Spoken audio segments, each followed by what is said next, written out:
Good afternoon. I've got my H.P. Lovecraft reader here. Thought I might read a bit of Lovecraft for you today. Maybe just the first half of it. It's not that long, but it's rather difficult to read a piece of work and not mess up. And I'm really hoping that I can get through this without having to edit. So let's see.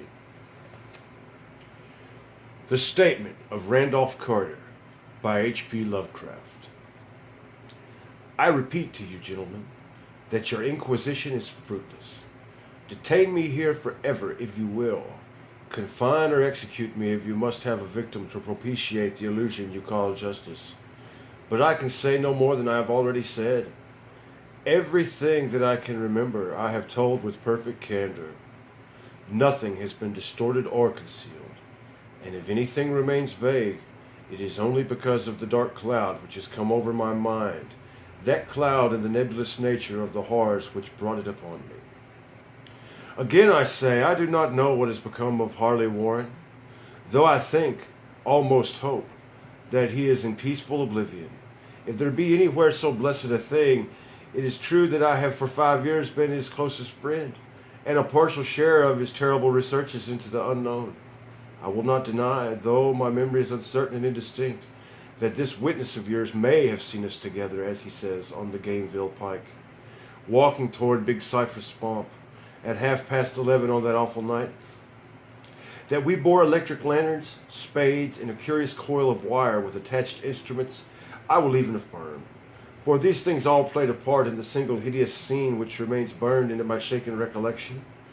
But of what followed, and of the reason I was found alone and dazed on the edge of the swamp next morning, I must insist that I know nothing save what I have told you over and over again.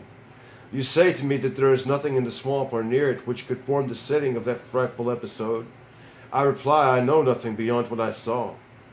Vision or nightmare it may have been. Vision or nightmare I fervently hope it was.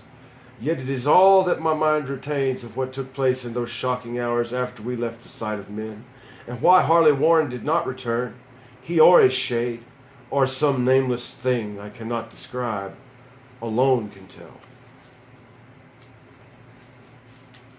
As I have said before, the weird studies of Harley Warren were well known to me, and to some extent shared by me. Of his vast collection of strange, rare books on forbidden subjects, I have read all that are written in the language of which I am master. But these are few as compared with those in languages I cannot understand.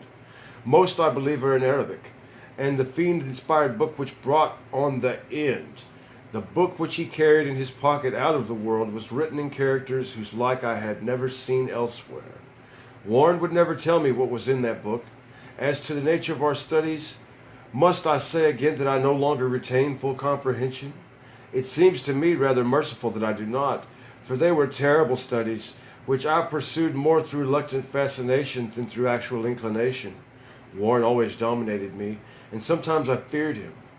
I remember how I shuddered at his facial expression on the night before that awful happening, when he talked so incessantly of his theory, why certain corpses never decay but rest firm and fat in their tombs for 1,000 years.